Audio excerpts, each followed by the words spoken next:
Welcome to Mompreneurs, where we celebrate and learn from fabulous black women who are out here killing it as moms-in-chief, running both their households and their businesses. I'm your host, Nancy Red, and I come from a lovely lineage of black mompreneurs in Southern Virginia. I'm thrilled to present this intimate interview series that highlights the inspiring and educational stories about how women are creating incredible opportunities and generational wealth for their families. But money isn't all this series is about. Balancing motherhood, mental health, and happiness is really important too. My guest today fully understands the assignment of what it means to not just be a mompreneur, but also to serve as a beacon of hope and inspiration in our community. Keisha Knight Pulliam has been a household name and a black icon since she was a preschooler. And she's not just making money as an actress, and as a TV director, and with her line of spices. She's also investing millions of dollars into our community as a servant and as an investor. Welcome, Keisha. I'm so happy to have you. Thank you for having me. Okay, wait, where are you from in Southern Virginia? Let me tell you, we have grandmas who have a commonality. Not only am I from Southern Virginia, Okay. I'm named after my grandmother, Grandma Nancy, Okay. who grew up in Southern Virginia. Where? You say Southern, but I know, where? Martinsville, Virginia, near North Carolina. And Boynton. Yeah, I know, you're from Boynton. And your grandmama, like my grandmama, had an outhouse. Yes. Which, I mean, people Yes. don't understand the exponential growth in the black community. Our grandmas had outhouses, and you out here living your best life. And when we were growing up, that was part of our summer pilgrimage. Like my dad's side of the family, Boynton, Virginia, and then we'd take a whole trek. We were in New Jersey at the time. We'd come through Virginia, stay at my grandmother's house because my grandfather was deceased at this time. She's actually my great-grandmother, was older. I just remember her beautiful long pigtails down to here. And yes, we had plenty of summers with the outhouse, stepping in a red ant hill and then running through the fields, screaming, trying to find the well so you could wash them off with water. The well So all of water that. is the best water. It is so Evian good. has nothing on well water. Nothing. It comes out, no matter how hot it is, it comes out ice cold and delicious. So it's crazy because I have such a variety, like all of the different influences and experiences that I've had really have made me who I am today. You know, when people look at me, yes, I've been in the business since I was 9 months old, but I didn't grow up with a silver spoon in my mouth or in a show business family, or even with that the priority in our household. It was more of what's the word I'm looking for? It was a hobby that turned into a career. It was an opportunity that your parents saw to create the life for you that they had hopes and dreams for. You know, I don't even think that it was that deep at first. It honestly was. I'm from New Jersey. My mother and I, as a hobby, I was just a friendly baby. I would go to anyone, never knew a stranger. And she sent my picture into an agency, Shirley Grant Management. Shirley Grant actually recently passed away within the last couple of years. And it was just something we did. We'd get on the train, we'd go over to New York, and I just kept booking auditions. So that's really how it began. It was an accident that turned into something that changed the trajectory and the legacy of our family. And what's incredible about that is at the same time you are this child star, again, you spend these summers in Virginia. And I think it's so fortuitous that you bring this up because that's why I'm doing this show, is because my grandmother and her husband, they were both orphans before they were 12. And they climbed their way out of the working class by starting a business. Wow. And so I come from a business family, and a lot of the things that I consider to be secondhand and understand, it's generational knowledge, right? And so when we're looking at this and we're looking at the information you have about your business and your industry, and you're a mom now, and you're going to pass this on to your next generation, how does that feel? It's amazing because I come from strong women on both sides and strong families on both sides. My dad's family, you know, in Virginia, and then coming down to Georgia and Alabama. My grandmother, actually, Rosa Parks was her Sunday school teacher. So she's from a small town called Verbena, but she moved to Montgomery, Alabama when she was very small. And she has been probably one of the most hardworking women that I have ever known in my life. We always joke that when Nana, whenever she passes away, we hope she stays for a long time. We're going to find like millions hidden in her mattress or something. She's just that type of person. So. And when we talk about this hard work, and that's what I love about you, you get it. Yeah. You get that we're lucky to be able to do this. Yeah. And whatever's hard for us, like we were just talking off camera, you got a busy schedule. You were going to be in like 4 different cities in 5 days. You got a whole bunch going on. Your kid got sick. You know, you're trying to be a good wife. You're doing all this stuff. It is nothing like what the generations before us had to go through. No, not at all. I mean, it's different, but we've all, I think the beauty about where we are today is that as women, we have the choice to eat from this amazing all-you-can-eat buffet of so many different things, so many different varieties, and there is no right or wrong way. You know, being a mom is an absolute, complete, full-time job, period, point blank. And the beauty is now we can choose to be a stay-at-home mom if we choose to. We can do any hybrid of them. We can be, you know, working, being entrepreneurs, starting our own business. The sky is the limit. And I love that because it's such an example that not only for other little girls who are watching, but my little girl who is watching and learning, not by what I say, but what I do. See, Ella's almost 6 now. Oh, Ella is 6 going on 30, yes. My daughter's 8 going on 18, so I fully understand. Is it ever too young to teach them how to secure the bag? No, but it's not just about the bag. With Ella, first and foremost, it's always about kindness and the human being that she is, how she shows up in the world, and how she shows up as herself. That's first and foremost. And when you do that, and when you are living in your purpose and following your passion, the money will come. So it's never a focus on the money with her. Yes, she has been on every set. She's had a passport since she was 4 months old. She has traveled the world. She comes with us when we work. She knows probably more terminology than people who've gone to film school at this point.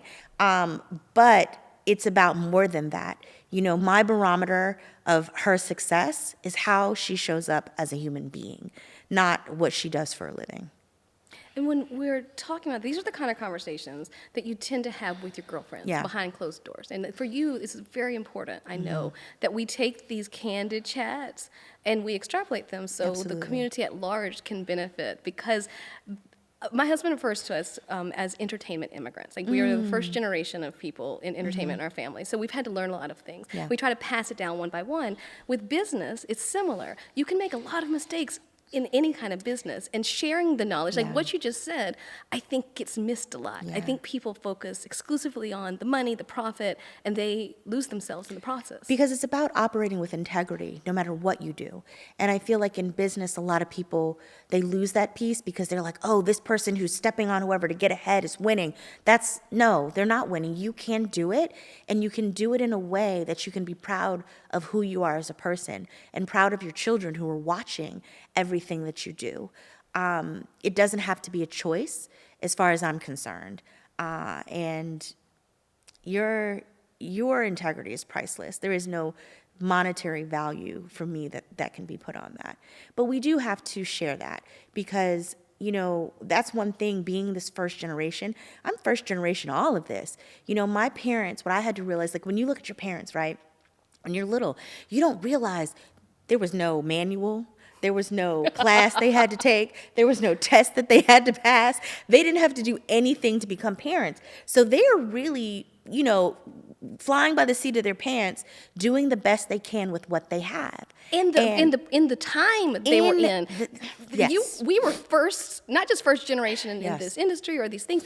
We were supposed to be happy just to have a seat, a single seat at any kind of table. And the world is now so much more open. Yeah. And with that comes a lot of responsibility and a lot of opportunity to be taken advantage of or to lose focus or North Star. But I guess what I say is I don't also look at it as taking advantage. So often we're so afraid to be vulnerable. We're so afraid to say what we don't know. But you have to, because that's what you learn. There was a lot of things that my parents weren't able to pass down to me financially, like, you know, in terms of money. Like, you know, especially as Black people, oh, you don't talk about money. No, you talk about money. That's what I'm talking about. You have these discussions. Your children need to have a great relationship relationship with money, because what you don't understand is your relationship with money starts very, very early.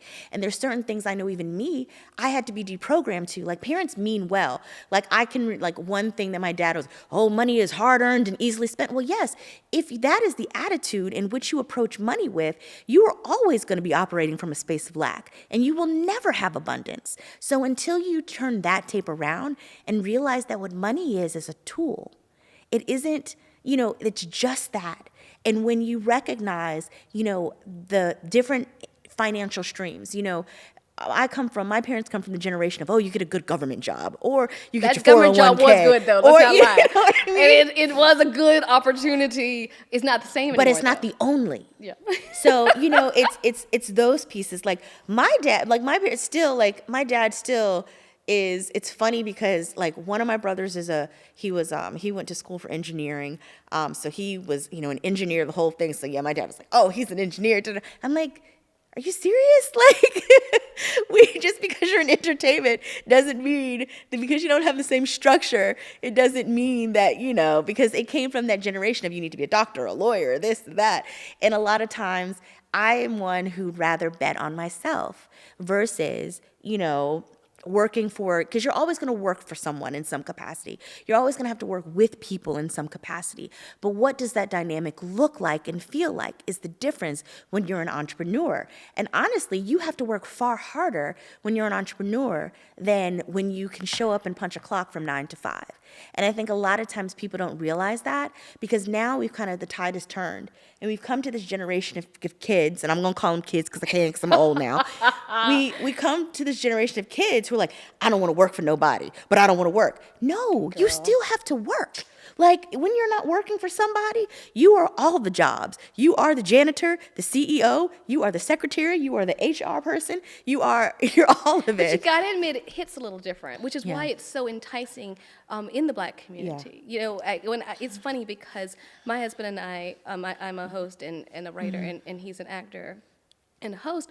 And when we started this journey, it was the same thing, right? It was just like, oh, where's the stability in that? But we were just so excited, and we made a lot of mistakes along the way. But our kids now are in the industry. Like, my daughter's a series regular on a Disney show that just launched. And it's so interesting seeing her perspective with money. The information we're sharing with her Very about different. everything is very different. And she told my mom and her were riffing about the type of wedding she wanted. And she was telling my mom, and my mom, old school, she was like, oh, well, your daddy's going to have to, save up a lot of money for that. My daughter, 8-year-old, she was like, I have my own money. That part. And I look at this and I think about you often, because you have done such an amazing job with the financial freedom that your youth afforded you. And do you think that having that has helped you take more risks entrepreneurially and take more risks as a director or with the roles you choose? What I can say is this, is that I've made a lot of money in my lifetime. A lot of mistakes have been made, and I won't even call them mistakes, a lot of lessons. I don't like the word mistake, because that's an opportunity to learn a lesson and to grow from that lesson. So haven't always gotten it right, and I won't always get it right, but I will learn from everything that happens. And, I've had, ebbs and flows and peaks and valleys and all of these different things, and I've embraced it at every turn in the journey. And I've learned from it at every turn in the journey. So I think that's a really important piece, to not always look at a financial setback as a mistake, because it's an opportunity to learn those lessons and come back even stronger when you're presented with the next opportunity, because the next opportunity will come. I love that we're not calling mistakes. The type A person in me is getting used to that, because I'm now entering a phase of adulthood. You are too, where, again, it's uncharted territory. So we are learning lessons. Yeah. What's a major lesson that you learned that you are shocked by? I don't know if it's shocked by. I think that I've just learned a lot, even in these last couple years, just about the importance of diversity in terms of your income and your finances and even your investments. Like the importance of, life insurance, in really doing it, not just for you, but doing it for your children and understanding the different types of different models there are. One of my brother, who was the engineer, has now moved into wealth management. And so he works for Northwestern Mutual. And so when he went there, so he was just starting out, I was like, no, I was like, there's no one else that I trust more. I know you're just learning. So he partnered with, a senior partner at Northwestern. But I'm like, no, let's get these things set up. Let's get Ella's policy set up. Let's get, because you can ensure for your children, that's a really big part of wealth building that our community does not know about. That you need to start early and getting qualified for this money, because as you get older, the premiums increase and the likelihood that you'll be turned down increases also. And unfortunately, it is directly proportionately related to how we treat our bodies, because they bring a full nurse out. They hook you up. I'm aware. And they take blood test stuff. Your health insurance wouldn't even... Listen. Girl, and I know this because my father was a businessman, and he also had suffered from clinical depression in the 80s and died by suicide. He had insurance, but then my mom now is the head of the household. Ain't nobody had no insurance. She was a stay-at-home mom. She was like, nobody was studying me. Nobody was thinking I was valuable. So she, at the age of 46, had to go out and get some life insurance. And it was a whole complicated thing, and she did it. And then she got policies on us. And then as soon as I got married, that was one of the first things she said. She was like, again, it's one of the nuggets of information that people don't know. And it's get some life insurance while you're 26 and healthy. And it's the difference between term and whole life. Because one, you can borrow against. One is actually a cash value. That's the whole life. That's the whole life, not the term. Term is when you die, people who are left behind get money. So you can even do that for your children, so that when they reach 18, when they reach 21, they have a nest egg of several $100,000, up to $1 million. You could have as much as you put in it.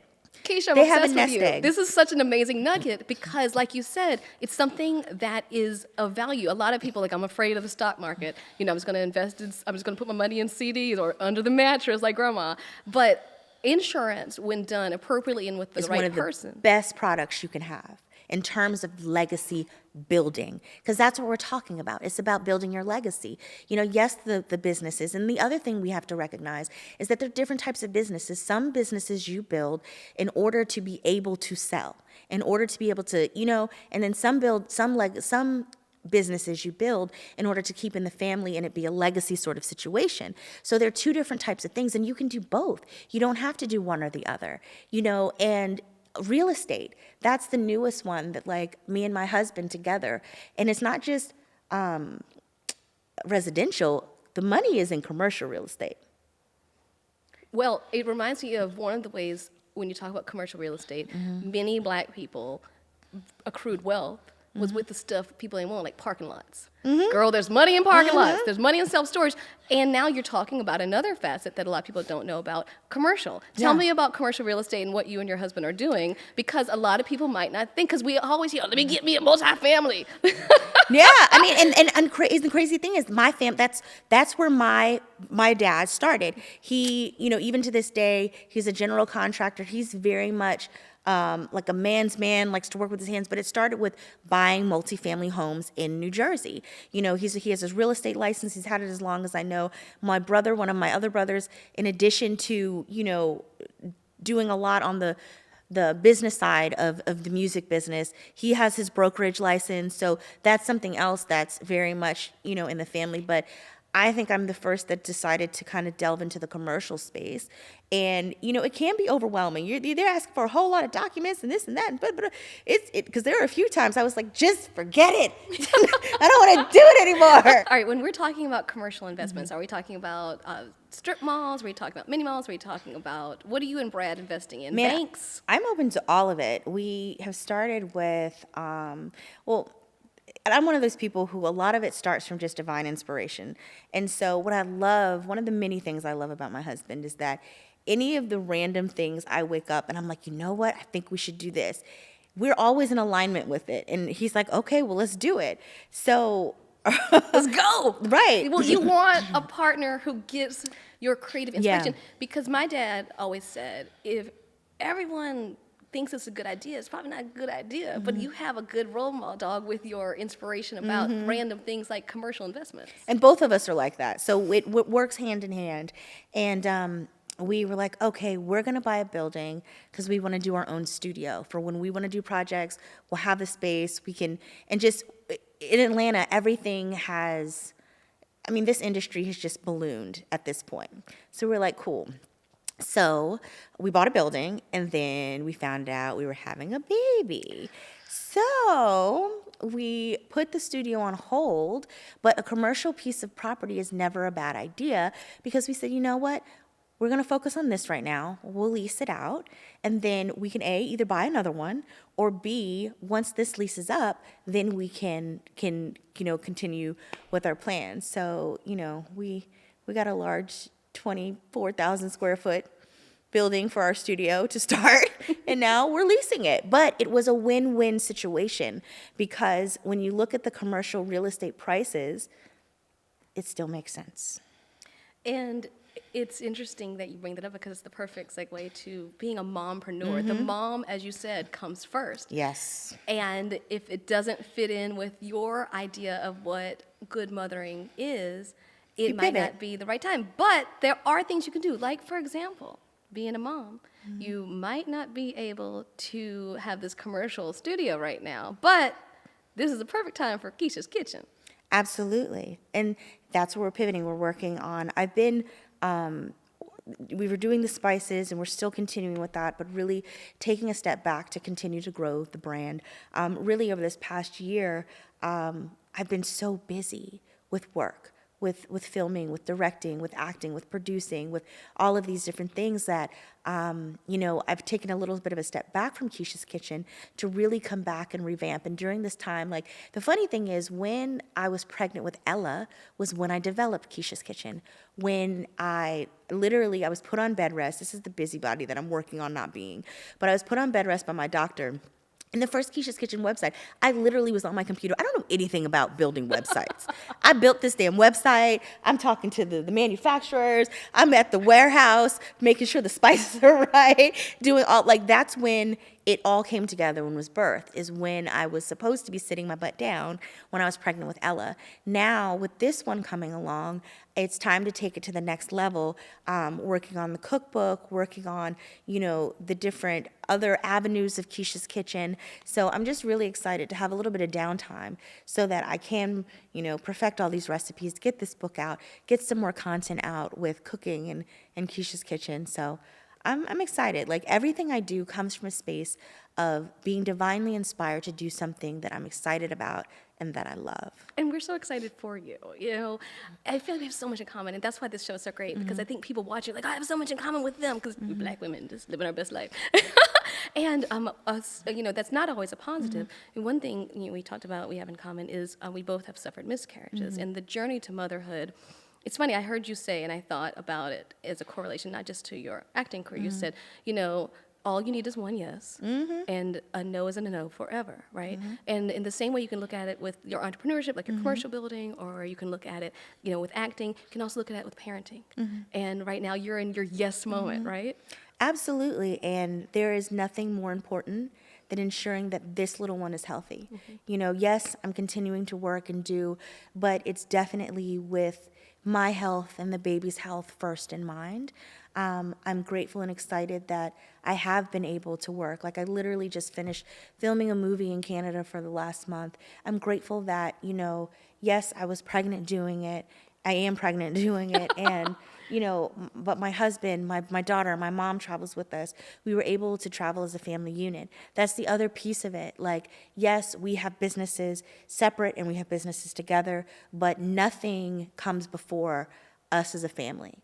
And one thing that I know you have to do, if you're going to prioritize family, you also have to prioritize the time that you all share together. Because every day you're creating your legacy, you're creating the memories that will be what your family is. So it's never an option for either of us. Like, if a job is taking us separate ways, that's just not the job for us. That's not what we're interested in. It might not be the job for you, but there's another job. Again, you Absolutely. say full-time job is a mom, so is being a wife. And when you're in this interesting situation where you, like me and my husband, work together a lot. And recently, part of your amazing entrepreneurship is directing, which is phenomenal, which I think is one of the best things to happen to actors since sliced bread, is becoming more involved behind the scenes. I've always been involved behind the scenes. Tell me more. That's what people When's don't the first realize. time? I see. How could we know? You gotta tell us. When were you first involved behind the scenes? I've grown up in this business. So I was a little kid peeking in every office, behind every situation and seeing the camera, this. So, in high school, I remember I did an internship with Michael J. Fox's show Spin City, where I went. And, Jay Sandridge was one of the first directors. He recently passed at the Cosby Show. And just always in the control room, watching how things were, just how they moved and what everything was. In college, I actually took classes at NYU Tisch School of the Arts, as well as a multitude of classes at Clark Atlanta in their mass comm department. I directed CAU's news center that came on public access TV my senior year there. I did shorts. Like, this is something I've always loved. I've just been so busy in front of the camera that the time hadn't been right. I'd been busy. Do you think that now that you are fully entrenched in motherhood, why does it feel like the time is more right now to be a director than in the past? I think I don't know. I feel like you're always continuously growing and evolving, and part of it may be that I just turned my attention a little bit more to it. And it was as simple as me saying, okay, this is something I now desire to do on this next level. And I started directing a few episodes of The House of Pain, the Tyler Perry show that I'm on currently. And that then moved to directing a movie for Hallmark, Girlfriendship. And I've also been producing, my husband and I have a Christmas movie that I produced on Lifetime. He's also in Girlfriendship. He's also in Girlfriendship. We make this a family business. Why are we doing? Why does this happen to me? My husband and I believe in keeping the checks in the family. So, no, I'm serious. It's a family business. And it's the smart way to do it. It is a family business. We believe in, ensuring that we are spending the time together. So what better way to do that than working on projects together? I trust him and he trusts me. Like, if I'm doing something, like, I don't look like, it's funny, I was just filming this. I probably shouldn't say this, but whatever, it's the truth. I'm filming this movie in Canada, and this is just one example of it. But when I finish a take, I don't look to the director or whoever else to be like, okay, how did that look? I look to him. I'm literally finding him to get his feedback because I trust his opinion, I trust his vision, and I trust that he's going to ensure that I'm always in my best light, figuratively. Literally and figuratively. So, and we're both like that. Yep. So it was fun, getting to, we were putting together Girlfriendship, and I was like, I think I see a role for you, babe. We need to make an offer out too. And that's top of the line offer, not some right. above quote. Exactly. So, and we always fight for that, but we always look at it also as the joint income. Sometimes this fee may be a little higher and this one may be a little, but it's about what is the combined that we're bringing. And also, the fact that that's keeping our family whole and together, and that we can continue to do what we love and do it together. With this movie, I was very deliberate about. I've done several movies for Lifetime. I also host Married at First Sight After Party, which comes on Lifetime also. And actually, I just, at the top of the year, you'll see he's my first guest for the new season on Married at First Sight After Party. I'm so excited about this, and you're killing it. Thank on that, you. By the way, you are so good. Let me tell you, I love that show. I mean, come on. Like, he jokes. He was like, really? They're paying you to watch a show you love and to get advanced episodes without commercials. They were like, he was like, this is crazy. But it's crazy good, and that's the beauty of it. Yeah. And I love that everybody has sat in this seat. Mm-hmm. The single community trait of everybody is they have somebody who is ride or die right next to them. It's not always their partner. Mm-hmm. Sometimes it's their mama. I have one of those too. You know, I you have know, one of no, those and, too. and so those of us who are lucky to know the value of having someone who knows you in and out and can put themselves aside. Sometimes, again, it ebbs and flows. Like with my husband, he just shot a PBS show, and I just stopped everything. I was just like, let me make sure Yeah. that you don't look crazy. Absolutely. But that's what marriage is. Yeah, it's a partnership, you know what I mean? And we've come into this, I think, so many people need to understand the true meaning of it and understand that It's not to be put on a pedestal or to be a girl that someone's, shopped for 24/7 or feet rubbed 24/7. Because I say this, when you marry for money, you earn every penny. Girl, that's the And truth. I don't mean it in a good way. Ma'am. Okay. High five. Look. These girls running around, oh, he got me this, that, bop. What else you getting with that? And it's not a judgment. I just want women to know their worth and understand that they are far more valuable than a Birkin. You can buy your own Birkin. That part. Or whatever people are buying now. That was the staple now. Now it's Chanel, or it's this, or it's, whatever it is. All of those things are amazing. Like, I love nice things. Don't get me wrong. But two things. One, it's not more valuable than you are. And two, the money that you spend on that, invested. Make that money double. Get you a mini golf. Get you something. Buy you a franchise. Buy you a convenience store. You want to impress me? Oh, I'm going to need you to buy me a building or something. I don't want these shoes. I don't want Birkin. I want a building. See, that part. That is incredible, and it's so wise, and it's one of the many types of nuggets and inspiration and information that you give in the community with things like Camp Kizzy, right? Like, these are the types of conversations that, again, you and I have incredible mamas. Not everybody's as fortunate. No. You and I have incredible husbands. Not everybody's fortunate, right? Tell me about the importance when we're talking about you as an entrepreneur, as a mogul, as someone who we all have looked up to from before we were looking down at you as a little girl. Why do you have things like Camp Kizzy that are near and dear to your heart? Why is that important to you? Because you have to pay it forward. It's not about learning to hoard the information or the knowledge. There's so many kids who have never left not only their city, but their neighborhood, even their block. And what I know is kids don't know to dream it if they don't know it exists. So part of it is the exposure of letting them see all of the possibilities that are there for them. And if all they see are this very small microcosm, they're not going to recognize that they can aspire to even greater. So it was just really important to me. It's funny. I tell this story. When I started Camp Kizzy, I was a Bonner Scholar when I was at Spelman College, which is a community service-based scholarship. So I did after-school arts programs. actually, it's funny. I'm about to do this again because my daughter wants to do Girl Scouts. So I was a Girl Scout Brownies leader. I had juniors, I had daisies, I had brownies. But through their Girls Are Great, which works specifically at the time with underprivileged girls. And when I was at Spelman, now gentrification has happened to the West End. So, you don't see the homes in the project. It was university homes, it was Harris homes, it was, real life projects that literally surrounded and encompassed the AUC. So a lot of the kids that I worked with were in those communities. And that's really where I realized that that's where my heart lies in terms of working with kids, because I recognize that, you want to get them early so that you are teaching them instead of having to unlearn bad habits. So what you're doing with Camp Kizzy and all of the service that you do in various communities is not unusual. But do you recognize how important it is for you, Keisha, looking like you, being who you are, how important it is that you are the one giving the turkeys, you are the one showing up, your face is the inspiration for them. It's so funny because that was one of the first things my girls, when I first started, because this has been, I think we're in our 12th year. During the pandemic, we didn't do in-person camps. 2023, we're going to start back with our in-person camps.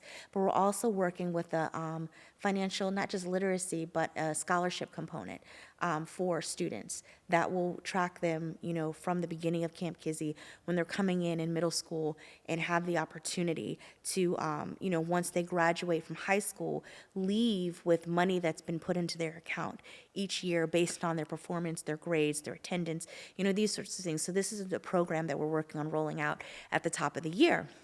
So, I'm trying to remember what with it, one of the main feedback that I got was, Miss Keisha, we didn't know you were going to be here every day.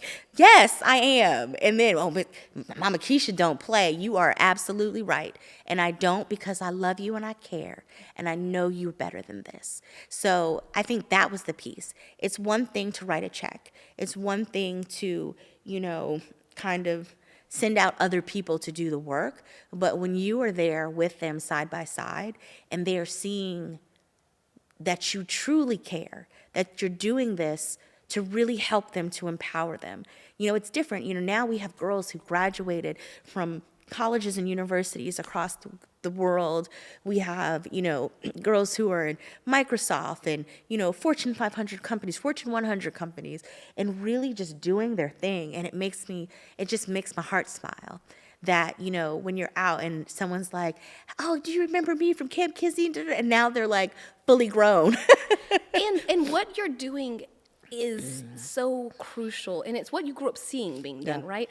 Like on the Cosby Show, you would have these incredible celebrities showing up because they know the importance of building the community up, showing solidarity. When you're showing solidarity in the community, it matters. It makes a difference. Do you feel that exponential change happening with where we are as a society? Like, you're part of the Fearless Fund. You're investing millions of dollars into the community, hoping to see more change happening. Can you imagine 30 years ago a fund where millions of dollars... Do you know, it's crazy because, and I don't mean to cut you off, we didn't realize when we started, and founded the Fearless Fund, that we were the first. Really? It wasn't until we were in Forbes and we were getting all these articles written about us, and we were the first... in terms of women of color, specifically investing in women of color businesses. It really was birthed out of everything else that I do. And, when you're not a part of the solution, you're part of the problem. So how could we be a part of the solution and change the dynamic? Because, the reality is, as Black people and Black women, we drive this economy. Yep. We consume more. We are the consumers. But we also have become those entrepreneurs, and all of us have to bootstrap our ways up. We don't have rich uncles or daddies to write us checks. It's so crazy when we were even starting this, and that reality, and then the reality of like meeting with people and be like, oh yeah, my first fund, we raised 25 million, but then, we went bankrupt, like whatever it is, or my business, we were doing this, and then, we lost the money. Oh, but we started another one. What you mean you started another one? It's amazing. Huh? The callousness, meanwhile, in my household, $1,000, losing that, it's like, wait, what? Absolutely not. And the relationship to debt and money on exponential levels, and that's what I'm excited about. We have to get more comfortable with, because the world is moving on. The inflation is real. Yeah. It's not about $10,000, $100,000. We're in the millions, and we can't be left behind because we're spending it, like you said. We're spending it, we're consuming it, but we have to be on the other side of the table. And part of, if you want to see businesses and that with people who look like us, we have to invest in those. And the craziest part about it is, when we were we were meeting with people to gather investors. There were so many high net worth people who looked like us, but were afraid to invest because they didn't understand it. Yep. And the problem is, we're entering a phase of life where you have to get over that hump. Investing in something like a Pepsi or a Kleenex or something that you understand, that those days have gone. You have to go into the intrepid unknown territory, wouldn't you say? You have to. And it also comes from the space of, we cannot operate from a space of lack, but of a space of abundance. And yes, some investments may not go the way you'd like for them to go, but it's a learning lesson once again.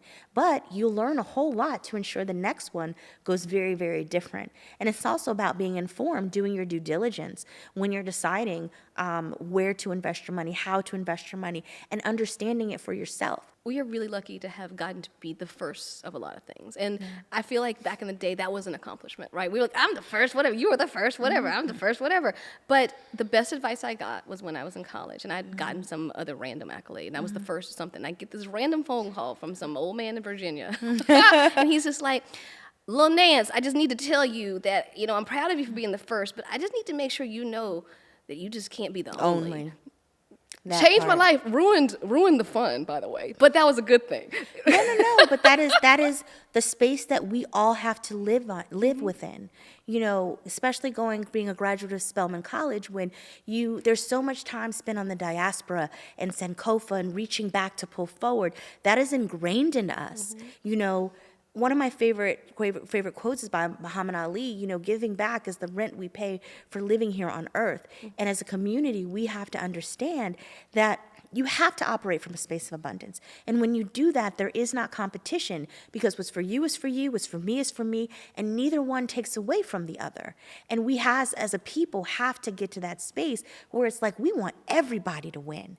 Everybody, forget, I want a seat at the table. Y'all better be getting together, building the table. That's what you need to be doing. And when that table gets filled up, help the next person build the next table. So this is about continually, reaching back. It's continually educating. It's continually supporting, and in a multiplicity of ways. It's, yes, sharing the knowledge. It is sharing the support, but it's also financially. When you have a friend who has a business, is an entrepreneur, don't ask for a discount. Pay full price. Girl, that's a whole other conversation we need to have. That's a message. That's a sermon. And we need to talk about that. We need to talk about respecting our friends. Yeah. We need to talk about paying not just their rate, but over it, because they're the ones who have your back. But we can't do that today. I'm going to have you back. Okay. But I appreciate you. I appreciate you being at the table, building the tables, and just being who you are, which is such a wonderful human being in so many different ways, showing us so many facets of what it means to be a whole human, to take the luck that God has gifted you and to spread the seeds so that more trees can grow. So we honor you and we appreciate that. Thank you for having me. This was awesome. I love what you're doing. Continue. We need more of it. As the old man in Virginia said, you can't be the only. Can't be the only. Can't be the only. So we're over here trying to make sure that everybody gets to participate in the fun. Yes. Because just join it. It's really fun. Learn more about what Keisha is doing. She's got her spices at Keisha's Kitchen. You might be one of the companies that she invests in if you go to fearless.fund. Camp Kizzy is taking applications. Check that out. And just have a wonderful time coming up with a business that makes you and your family proud.